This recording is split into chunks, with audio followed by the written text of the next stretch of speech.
Quero gritar na próxima esquina.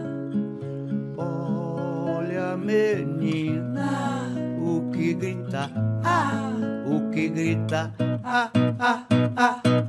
a minha dor está na rua, ainda crua, em ato um tanto beato, mas calar a boca nunca mais, calar a boca nunca mais.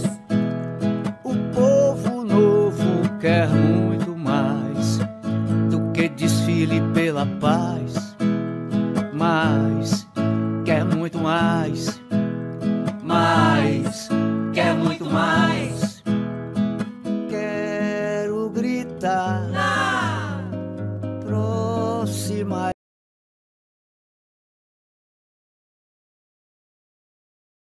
Programa Educação e Companhia, na companhia da Herbene, do Teran, do nosso amigo Pajeú, e hoje recebendo aqui da Rádio Taba, na verdade, mais precisamente de Amanaiara, né? Tive o prazer de saber que ele era quase meu conterrâneo, Dr. Clóvis Renato, advogado. Ele é da área, né? Militante da área de direitos humanos. Se for diferente, o senhor me corrija. E é também um adepto da crítica radical. Então, já gostaria de lhe desejar bom dia, com as boas-vindas ao nosso programa, agradecendo por ter vindo.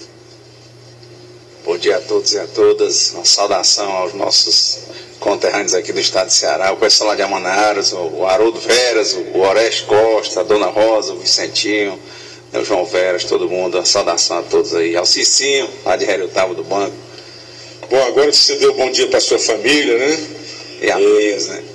Vamos conversar, Clóvis, antes de a gente entrar nos assuntos que a gente quer entrar, explicar o que é exatamente a crítica radical. Que nós estamos vivendo hoje, a crítica radical fala muito dessas crises do capitalismo. Hoje o mundo do capitalismo não está em crise, mas o Brasil está sofrendo muito dessa crise do capital, que a presidente Dilma diz que é culpa de fora e seus opositores dizem que é culpa dela. O que seria culpa dela é cruel, né? Sua própria culpa, né? Então eu queria a sua visão, assim, o que é a crítica radical, rapidamente, o que é que sugere a crítica radical para evitar. Na verdade, vários caras dizem, até os que defendem o capitalismo, que haverá sempre essas crises, que elas são intermitentes, faz parte até do próprio capitalismo. Bom, a lógica da crítica, né, eu me aproximado muito, principalmente dos companheiros Jorge Paiva, da Célia Zanetti, da professora Maria Luísa, da Rosa da Fonseca. São os dinossauros da crítica radical no Ceará. São dos grandes estudiosos e ativistas que tocam esse movimento, é verdade, e nós temos a nos aproximar. Acho que a grande provocação para a sociedade é tentar conhecer, né? Então a crítica radical, ela é uma crítica radical a essas noções básicas do capitalismo, as estruturas básicas, né? O trabalho, esses fetiches, né? Esses feitiços do capital. Ela percebe, né? Havia uma leitura antes, que quando o mundo estava dividido entre esquerdas e direitas, dentro dessa lógica de capitalistas e movimento dos trabalhadores, e em uma das leituras, o Jorge Paiva, no livro Grundrisse, né? do Karl Marx, seriam os apontamentos, o plano de chão, né? do que ele, quando estava estudando para fazer o Capital, e ele disse que o capital vai tendo crises constantes, só que vai ter uma crise final. Ele não seria uma categoria transhistórica, ou seja, dizer, olha, sempre vai haver capitalismo, ou como fosse o fim da história. Eles percebem o quê? Que o capital é mais uma categoria histórica, ou seja, ela tem começo, meio e fim, e que esse fim chega numa crise principal porque ele tem contradições internas profundas. Então, quando se traz a perspectiva dos direitos humanos, por exemplo, já foi uma das grandes crises que ele teve, principalmente no pós-Segunda Guerra Mundial, e lá, como estava tudo arrasado, e a questão dessa crise que deixaram o capital solto, se percebeu dentro da lógica do Keynes, né, e o Roosevelt desde 1929, 30, e o Estado tem que intervir. Não dava para deixar o capital solto, porque eles se digladiam tanto, e a questão dos próprios trusts econômicos, se você for ver, por exemplo, os grandes que formaram o grande capital norte-americano, como o Thunderbird, né, o Vanderbilt, com a questão do monopólio da... É uma luta autofágica, os próprios exatamente. E os outros empresários. A questão lá, por exemplo, as linhas de ferro, aí o Rockefeller com a questão do petróleo, da Standard Oil, depois você vai encontrar o Morgan com a energia elétrica, e eles começam a se digladiar a um ponto que até inclusive é colocar presidente, tirar presidente, né, numa disputa até, quando eles vão ser rechaçados pelo Theodore Roosevelt. Então quando eles viram que o capital solto demais não dava, tanto que houve a quebra da Bolsa de Nova York, mais de 9 mil bancos fecharam, mais de 110 mil empresas. Aprendendo com muita dor e sofrimento que... Aí a perspectiva dos direitos humanos emerge. É uma tentativa de saída de meio, né? Nós tínhamos 3 grandes teóricos, um era o Marx, de ir totalmente contra o capital, você tinha o Hayek, de liberar totalmente o capital, e você tinha o Keynes, que era de meio, era o Estado intervir. No momento em que lambia as feridas da guerra. Exatamente, mas além do pós-guerra, salvar, porque você vê que da Primeira para a Segunda Guerra, os Estados Unidos estouraram, né? Foram o século de ouro, a década de ouro, os anos 20. E eles estavam no auge e do nada teve essa quebra. Os Estados Unidos com muito dinheiro, por quê? Porque ele começa a enricar por ter emprestado dinheiro a todas as potências europeias que estavam no fim, tinham vindo do fim da guerra de 1918. Então, mesmo no auge, ele tem uma quebra profunda porque não havia intervencionismo. Então, o governo tem que tomar uma nova atitude, vai pelo caminho do meio, que é o Keynes, para intervir e fazer políticas públicas. Bom, e fica essa lógica, olha, tem o capital, tem o mercado e tem o governo. E o governo tem que regular o mercado. Pronto, foi a tentativa de saída do meio. E virou referência para o mundo, né? Virou referência para o mundo. Só que aí, de novo, chegou a cabeça, porque a partir do momento que chega no Estado, uma das estruturas do capitalismo, e o Estado bancou isso por 50 anos, conseguiu salvar o capital por 50 anos. Aí agora, os próprios Estados estão o quê? Chegaram a uma crise muito mais profunda, em que eles não estão conseguindo segurar a concorrência e a desumanidade e o perecimento do meio ambiente. Porque, na verdade, só me desculpa interromper o seu brilhante esclarecimento, é porque aconteceu nesse momento, como você está dizendo, na evolução, o próprio Estado já não poder mais intervir. Você vê que o problema do banco lá, do Broder, o Lehman e tal, atingiu o próprio governo americano, né? Porque geralmente era assim, quando tinha uma crise dessa, uma crise do capital, do mercado, vinha o governo com aqueles planos também americanos, New Deal, aquelas histórias de a própria intervenção do governo, botar dinheiro para salvar o mercado, e hoje parece que o mercado está fazendo o inverso, o mercado é que está predando o Estado.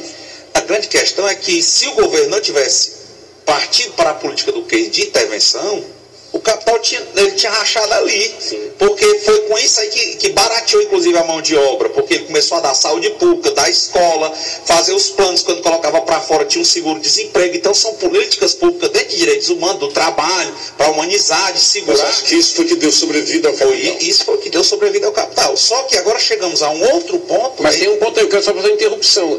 Você falou de uma guerra e nós tivemos uma outra depois, né? A Segunda Guerra também teve uma influência. Se não tivesse havido a Segunda Guerra, a Segunda Guerra Mundial. Mas é isso que nós estamos dizendo, porque dentro dessa perspectiva, sair da Primeira Guerra, nesse auge, ainda tivemos uma crise em 29. Sim. Aí a Segunda Guerra, mais problemas surgem, também na mesma lógica do capital. O keynesianismo vem se estabelecendo por aí e toma o mundo, principalmente na perspectiva de direitos humanos, após 45.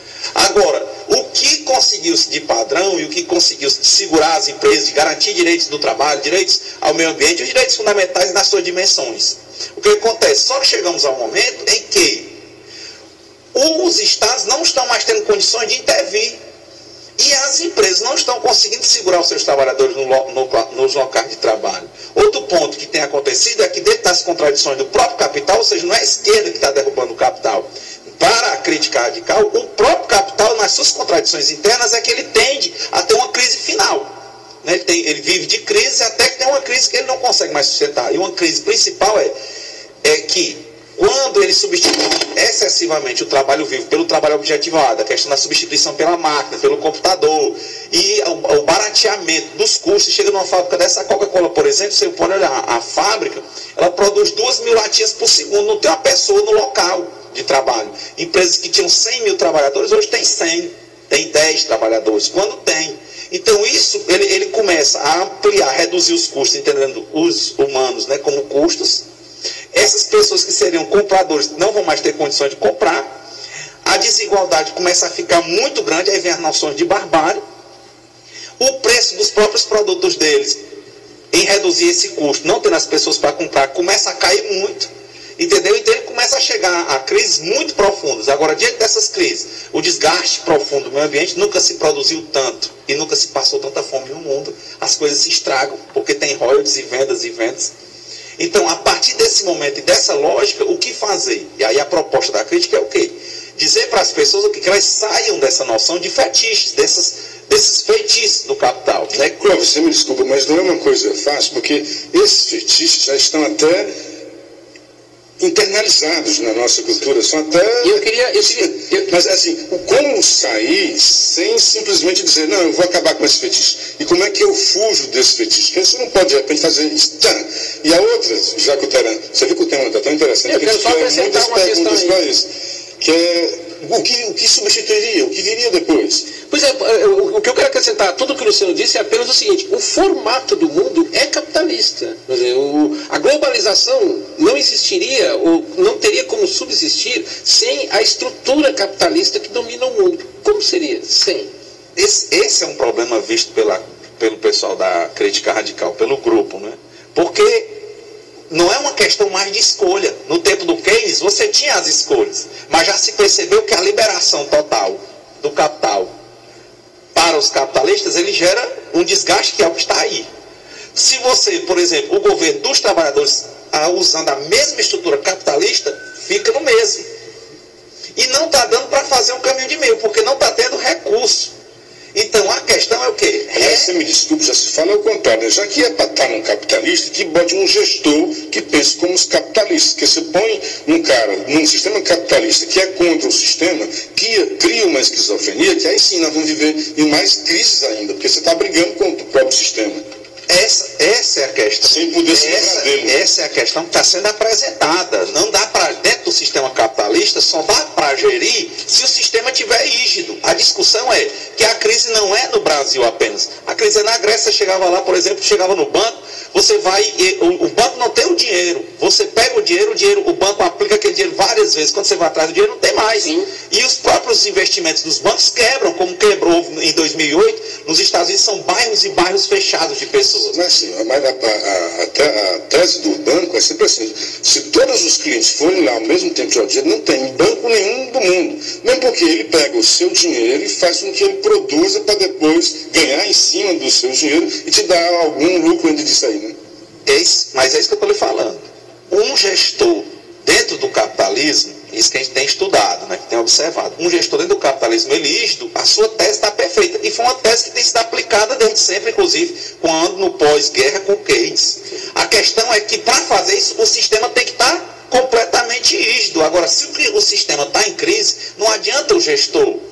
É isso que eu estou dizendo, tem crise lá, você vai encontrar crise nos Estados Unidos profunda, você vai ter mais de 20 anos que o Japão não tem nada de crescimento, você tem uma Alemanha com 0,5 de crescimento, você tem os Estados Unidos agora, que diz que não intervém, aplicando mais de 700 bilhões nos bancos constantemente para para manter de alguma forma, só que os recursos estão acabando.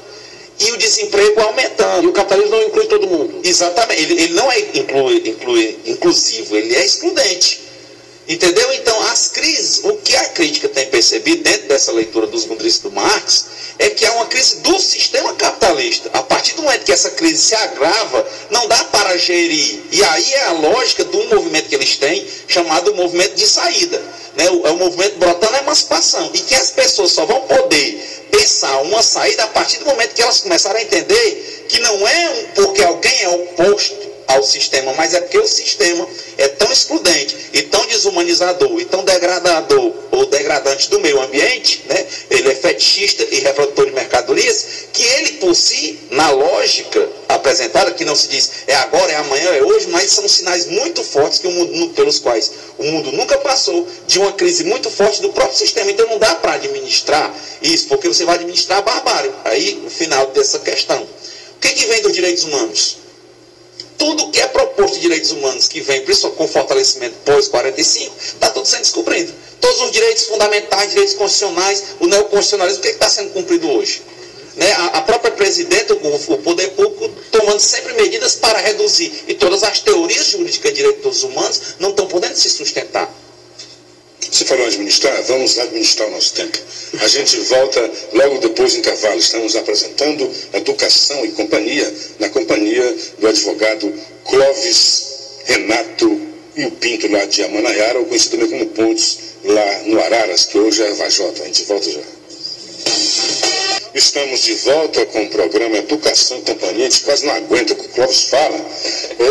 Tinha que botar tudo para vocês ouvirem. Eu vou começar provocando. Ele está falando de direitos humanos em contraponto ao capital, né, ao mercado. Então, essas leis que vieram segurar o trabalhador, por exemplo, ajudam o capital, senão a gente vai desaguar na barbárie, que é como a crítica radical profetiza. Se não houver mudança, se não for pela saída, haverá um dia que tem essa barbárie, tanto que o sistema vai se desgastando. Mas ela é militante de recursos humanos, não só nessa área. E eu queria fazer assim, hoje eu vejo muita gente militante de recursos, de direitos humanos, e muito para frentinha e tal, e diz que quem não for assim é reaça.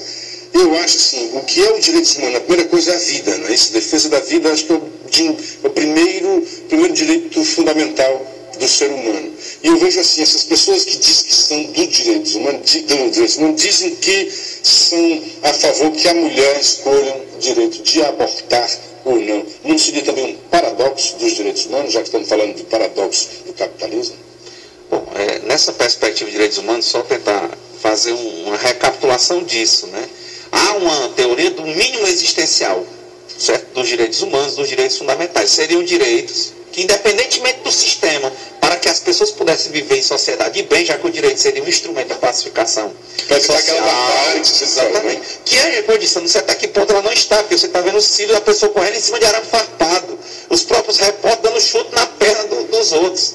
Entendeu? As pessoas desempregadas, a fome, o número de pessoas nas ruas, em todo canto que a gente vê, todos os cantos que eu tenho viajado, está desse jeito. Então, até que ponto não há desrespeito profundo dos direitos humanos em todas as suas dimensões. Então, os direitos humanos, na primeira perspectiva, tem um mínimo existencial, quando você fala da vida. Ou seja, como é que se viveria, independentemente do sistema, as pessoas viveriam em paz sem o direito à vida? Aí eles colocam os direitos fundamentais. Tinha um teórico chamado Karel Vazar. Mas só interrompendo assim uma questão. Por exemplo, no caso da Síria, o caso da Síria é um caso bem notório, né? Ou seja, é um lugar que não interessa ao capital. Então, ninguém vai lá socorrer aquelas pessoas. Elas estão fugindo de lá, tentando invadir o país alheio para ver se são socorridas. Né? Criou-se toda essa celeuma com a morte do Aylan Kurdi, né? Aquele meninozinho que foi encontrado na praia. Isso causou uma comoção mundial, né? Inclusive nos países europeus. Mas observe que, se fosse no Kuwait, os Estados Unidos, como polícia do mundo, tinham invadido. Mas o Kuwait não interessa politicamente por conta justamente do petróleo e tudo mais. Não interessa ao capital. E lá na Síria, que não há interesse nenhum. Não, peraí, já que ele fez parênteses, ele interrompeu um raciocínio tão brilhante, né? A Síria merece um outro esclarecimento, que assim, existe lá o Estado Islâmico, o governo de lá também é um ditador, aí pede ajuda da União Europeia, né, do Ocidente, para combater o Estado Islâmico, e quando chega lá vai combater os curdos, que é a oposição ao governo, e não o Estado Islâmico. Tirando disso, falando isso, continue, por gentileza. É o que eu achei importante, sua pergunta foi ao centro. Se você está discutindo crise do capital, foi o primeiro discurso que a gente falou. Agora, se você está discutindo a imanência, quer dizer, está dentro do capital, então você discute o Estado, discute o direito, discute a gestão disso. Agora, aí vem as contradições. Até que ponto não tem barbárie? Se o Estado capitalista defende os direitos humanos. Direitos humanos, por exemplo, como você está falando, a vida, a dignidade, partem da dignidade da pessoa humana. Quando o cara Vazak diz, eles têm dimensões, né? Chamava gerações, né? Até o nosso professor Willis Guerra Santiago, de dimensões porque eles interagem. Eu digo, primeira dimensão, né? O não agir do Estado, a vida, propriedade, ponto. Segunda dimensão, os direitos sociais. Trabalho, educação, moradia, alimentação, certo? Previdência. Terceira dimensão, a paz, o meio ambiente.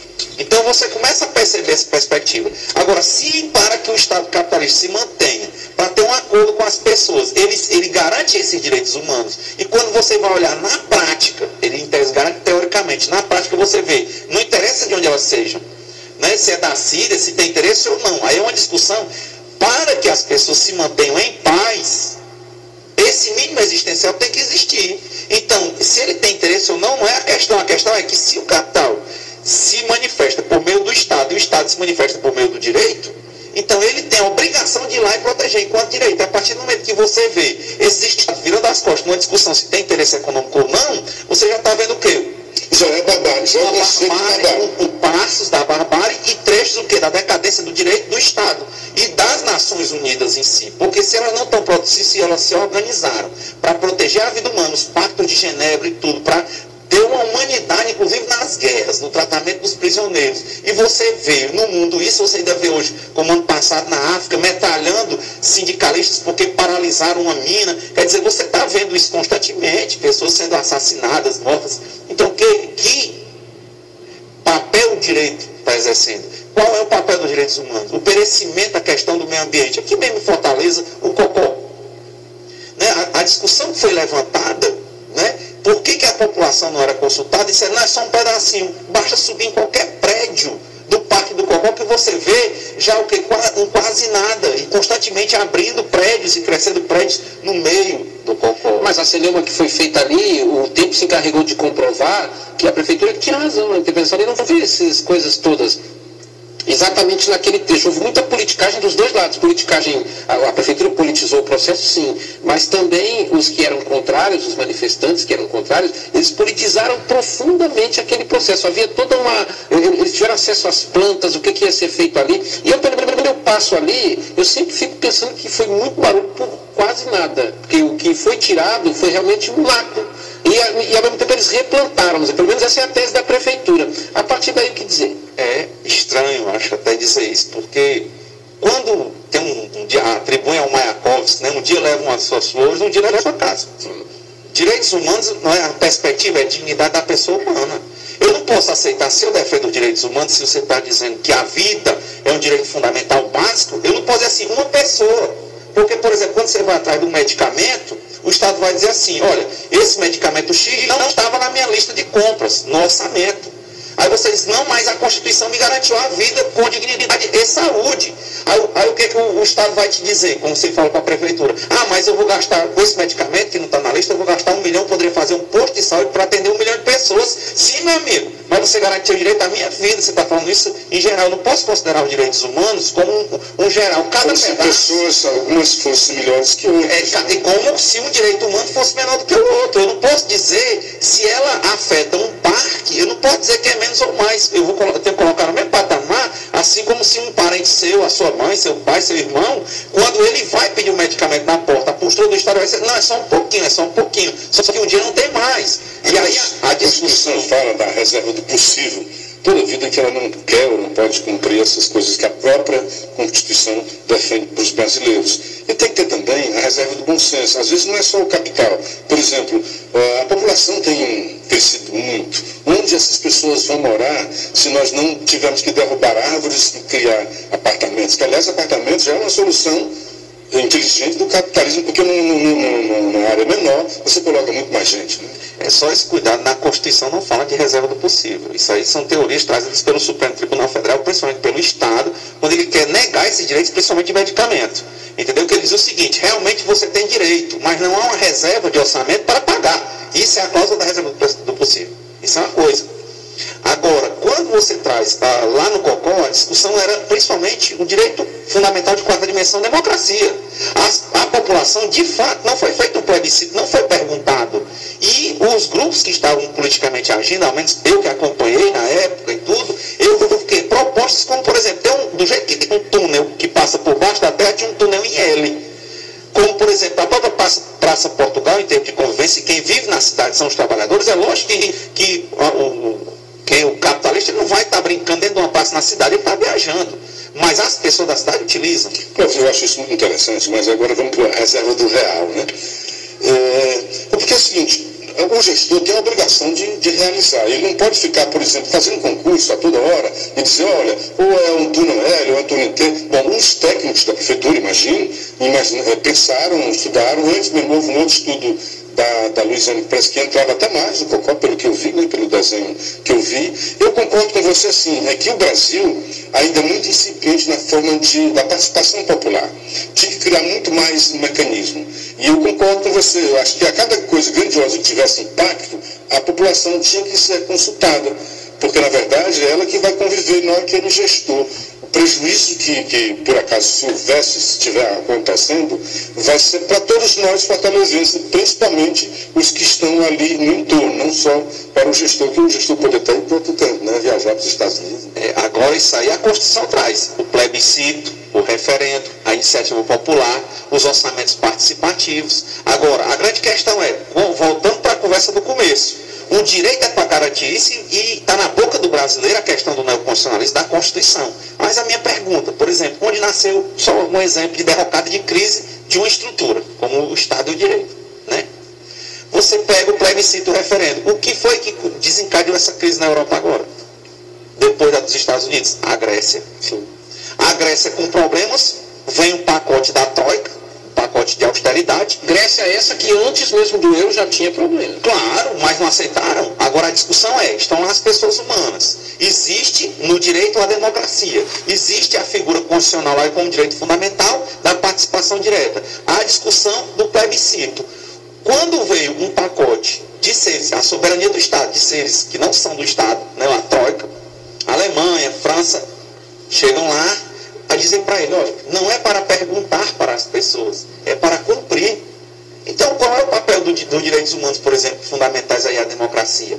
Se nós estamos aqui na Grécia, onde a democracia supostamente teria nascido, você chega em 2015, você acha que está no auge da civilização, e um primeiro-ministro que é eleito pelas pessoas vai perguntar sobre um pacote de austeridade que vai ferir exatamente o bolso dessas pessoas e a vida digna dessas pessoas. Na hora que pergunta, ele pergunta a uma celeuma muito grande para não cumprir a Constituição, para não cumprir o direito nem a democracia, e quando as pessoas cumprem e votam e dizem que são contra o governo, o Estado vai dizer o quê? Que não vai fazer a vontade das pessoas. Então, daí mais um foco de crise estrutural, né? Quer dizer, isso fica apenas no mero discurso, porque, como eu disse, aqui, no caso do Cocó, não houve nem a pergunta, não houve nem o espaço à pergunta, apesar de terem sido apresentadas mais de 11 propostas. Mas não ia haver um imobilismo também, se toda a vida fosse... Porque, veja bem, a democracia pressupõe o quê? Que o sujeito é eleito para governar.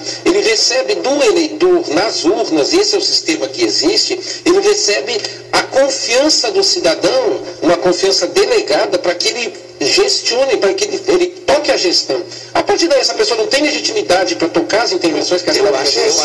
Só um intervalo, antes de você achar isso lindo, é que quando você fala que houve 11 projetos, né, que foram apresentados, isso também denota que houve uma certa discussão sobre o projeto. Até a ocupação do Cocó, invasão do pedaço, gerou uma discussão. A cidade discutiu aquilo dali. Talvez não pelas vias formais, mas houve audiência pública na Câmara, acho que houve audiência pública. Até porque a lei exige um ambiente desse que antes seja... Mas não foi, é isso que eu estou dizendo. Depois do movimento, eles começaram a apresentar. Mas no Estado Democrático, a base do Estado Democrático de Direito é o quê? Você haver um debate anterior, aí sim, ser levado a sério e serem tiradas as prioridades. Na verdade, você me desculpe, essa consulta à população, à comunidade, tinha que ser bem antes. Foi no que quando o governador, quando o prefeito Roberto Cláudio assumiu, já existia no plano da cidade de fazer aquele negócio ali. Então, no governo de Luiziane, é que já devia ter sido feita a consulta para dizer, olha gente, nós temos essa proposta, tem esse dinheiro que vem, a cidade está com problema de mobilidade, nós temos com essa proposta que vai ser assim. Dava e havia tempo. Agora, há uma crise dentro do próprio sujeito, que é isso que eu lhe falar. Quando você levanta a questão de não era que estava lá ou não estava, desde o começo do ano havia a discussão do orçamento, ele saiu em julho, o orçamento você sabe que você pode pegar dinheiro e entregar até 31 de dezembro. Entendeu? Então havia propostas que vieram depois do movimento. A questão é que o poder público não se abriu para discutir isso. Né? Então, enquanto... A minha proposta é a minha e acabou-se. Agora, quando o colega fala, né, que o poder público escolheu, quer dizer, quando eu dizer que eu acho lindo, porque a gente sabe, uma das instituições mais em crise é a democracia representativa. As pessoas, olha, foram mais de 37, só isso é um detalhe. Não, a palavra mais dita, a frase mais dita naqueles movimentos, desde o dia 13 de junho era, não me representa. É exatamente isso. Mas é isso que eu estou dizendo, achei bonito ele falar, olha, quando você vota, mas nós já avançamos disso. Entende? O nível de democracia que nós pensávamos, ou teoricamente pensávamos, daí a crise. Porque, teoricamente, é extremamente fundamentado que isso tem que ser consultado, a democracia tem que se abrir. Tem que haver uma democracia. Nós vamos continuar essa discussão, que eu vou fazer uma outra pergunta dentro desse tema que levantou, logo após o intervalo. Nós estamos apresentando Educação e Companhia pela Rádio Assunção de Fortaleza, Rádio Fortaleza FM, Rádio Tupinambá de Sobral, Rádio Agreste FM de Relutaba, aqui na companhia do advogado Clóvis Renato. Educação e Companhia. Educação e Companhia. A Rádio Assunção, Rádio Fortaleza FM, Rádio Agreste FM de Redutaba e Rádio Tupinambá de Sobral, com o programa Educação e Companhia. O Teran disse uma frase muito linda na acepção do Clóvis e eu queria me ficar nessa lindeza, né? As pessoas foram eleitas com aquela delegação. A Dilma também está dizendo isso, na presunção do voto. Eu fui eleita, então quem quer me derrubar é golpista. E logo naquele mesmo dia que ela disse isso, o doutor Hélio Bicudo estava dizendo que falar em golpismo é de quem fala em golpismo porque age de acordo com a Constituição, na sua visão, que diz que a população tem que ser ouvida. Você acha que a Dilma está certo ou, na verdade, não? Que o povo tem também, o povo que a elegeu tem o direito constitucional de tirá-la do seu caminho? Não é mais uma vez, não é uma discussão nossa com a pessoa A ou B. A grande questão é se essa pessoa que está no governo A ou B, ela tem uma postura democrática, em termos de rigidez do sistema, em termos de imanência. É uma outra questão se ela cumpre ou não cumpre, esta pessoa que está no poder, o que ela se propôs na carta, por exemplo, na Constituição, na Carta Política. O que nós estamos demonstrando é o quê? É que há diversas contradições. Você usa a Constituição quando quer e você ignora quando quer. Então, a partir desse momento, o direito passa por uma contradição de novo e uma crise. Por quê? Porque ele não está conseguindo garantir a segurança a qual ele se propôs. A partir do momento em que o direito não garante a segurança jurídica a qual ele se propôs, para a qual ele foi engendrado, as próprias pessoas, ele perde a legitimidade, as pessoas não acreditam nele, como uma pessoa que vai ser assaltada, uma pequena coisa e sequer faz um BO. Então, a partir do momento que isso parte para todas as instituições democráticas, né, supostamente democráticas, há um descrédito maior, tanto que 37 milhões de pessoas sequer votaram. Então, uma leitura sistemática quanto à democracia, você tem que pensar nela, não só que todo poder emana do povo. O que o senhor quer dizer com esses 37 milhões que não votaram é que pode ferir a legitimidade de quem foi eleito. Não, mas aí eu quero chegar num outro ponto. 37 milhões que não votaram. A gente sempre tem um crescimento cada vez maior de pessoas que não votam. A crítica radical já defendeu muito, e eu acho que agora está defendendo menos, o não à política. Né? Eu cansei de ver aí discursos da crítica. Sim, na verdade já é uma postura política. Pois é, mas o não à política seria o quê? O anarquismo? Não, pelo pouco que eu entendo, é dentro dessa lógica, né? Trazendo para a perspectiva deles, né?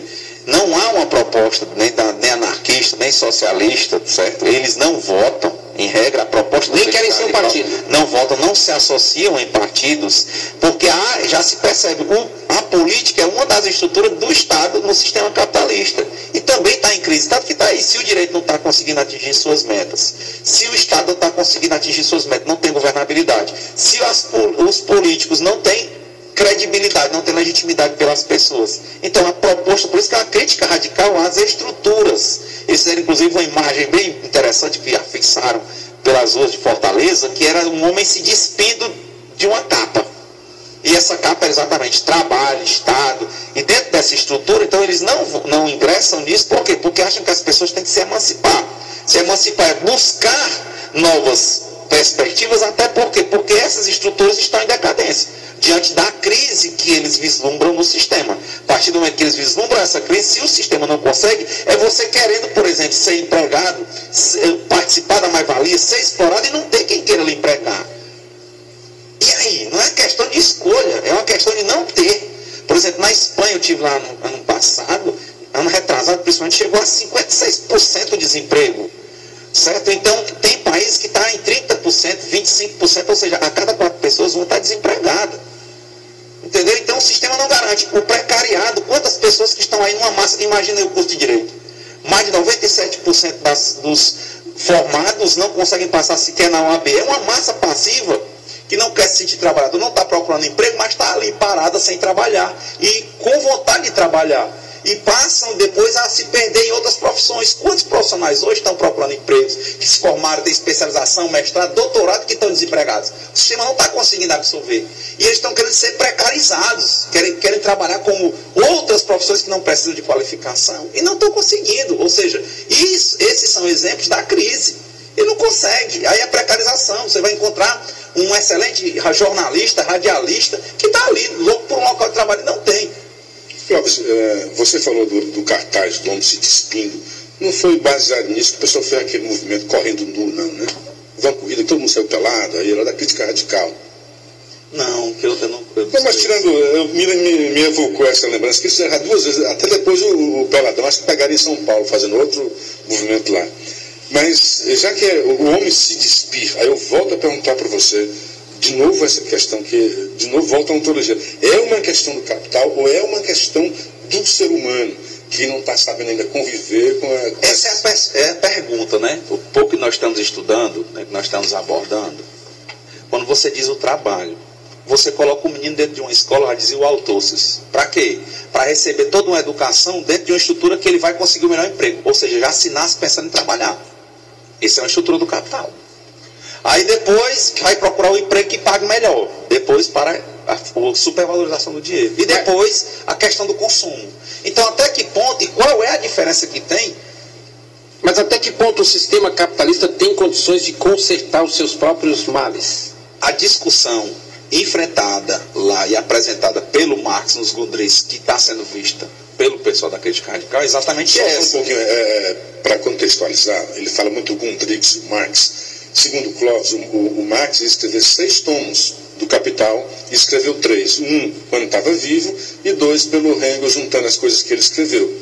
E o que o Clóvis está dizendo, que esse Grundrisse, que já está muito publicado e estudado também, seriam aqueles outros papéis em que ele terminaria dizendo a que fim, de como seria o Capital, é isso?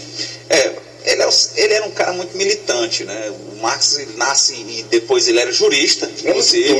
Ele era, pelo contrário, ele era um hegeliano. Quando o Hegel morre, Marx tinha 13 anos, depois foi estudar lá. O Hegel defendia o Estado.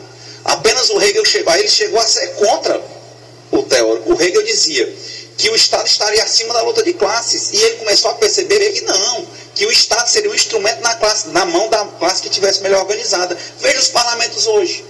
Veja, por exemplo, se o grupo Rockefeller, se até hoje, toda a vida não tem senadores netos e bisnetos do Rockefeller.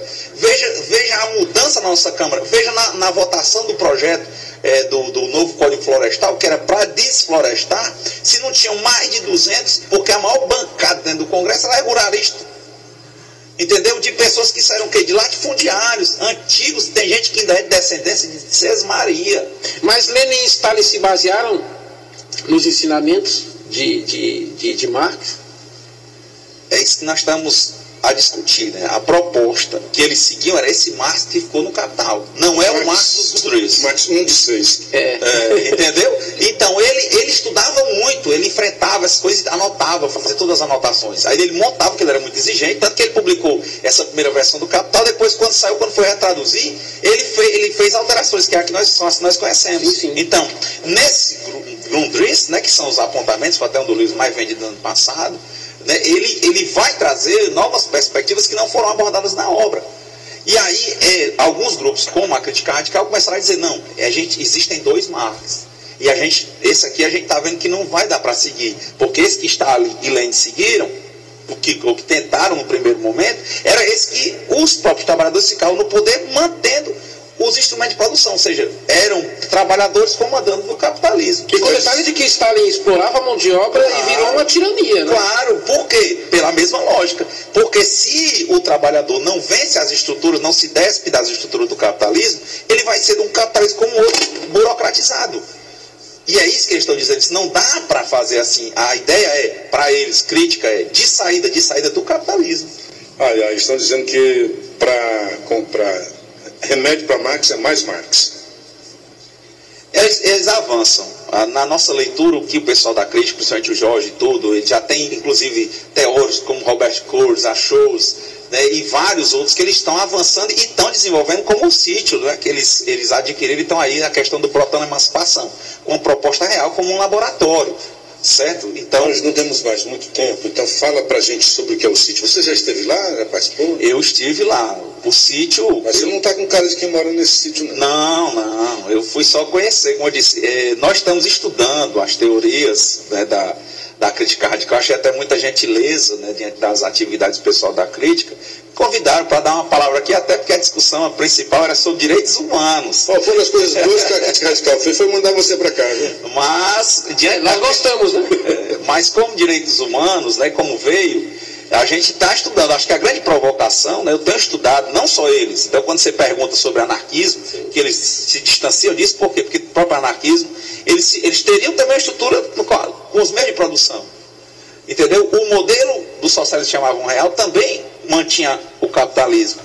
E o capitalismo é o capitalismo. Então eles estão numa terceira via. Então, para discutir isso, o que é que eu tenho feito? Eu achei uma responsabilidade muito grande, e acho que colocaram até porque pensavam que eu ia falar mais só do direito puro, que é o que eu atuo, mas eu tenho estudado. Eu acho que a grande provocação, e parabenizar o programa, é levar as pessoas a irem estudar essas coisas. Eu, por exemplo, tenho páginas na internet, porque tudo que eu vou lendo, eu vou colocando lá. Você vai olhar, você não vai procurar dizer, olha, essa... Olha, eu tenho certeza que você gostou do Clóvis, então se você quiser mais de Clóvis, procura. É só botar Clóvis Renato no Google e já aparece lá as páginas. Isso é muito fácil. Bom, para concluir, agradecer a vocês o convite, agradecer ao Jorge Paiva, a Célia Zanetti, a professora Maria Luísa, a Rosa, né, me colocar aqui até como representante, que de fato nós somos estudiosos, né, estamos observando, até porque estamos procurando uma saída, porque estamos muito preocupados com o desgaste que o capitalismo tem feito com o meio ambiente, com as pessoas. As pessoas estão cada vez mais desumanizadas, e a barbárie está chegando, e as próprias instituições, como aqui eu atuo, que é o direito, nós estamos vendo o quê? O que era para ser um produtor de segurança completamente inseguro e usado a bel prazer quando dá certo. Então são discussões que nós temos que nos inquietar enquanto pessoas para salvar algum resto de humanidade enquanto há tempo. Vamos salvar. Muito obrigado por sua participação. Estamos encerrando o programa Educação e Companhia. Você fica agora na companhia do Moés Loyola aqui na Rádio Assunção com o programa Parece que Foi Ontem. Na Rádio Fortaleza FM, você acompanha agora o programa Informúsica, e nas rádios Tupinambá de Sobral e Agreste FM de Heriotaba, você fica com a programação normal. Bom dia, bom sábado, bom fim de semana e até o nosso próximo encontro. O Educação e Companhia tem a apresentação de Luciano Clever e Herbenha Alves, participação Cláudio Teran, produção Herbenha Alves, assistente de estúdio e técnico de áudio Carlos Pajeú. Próxima esquina, olha menina, o que grita, o que grita,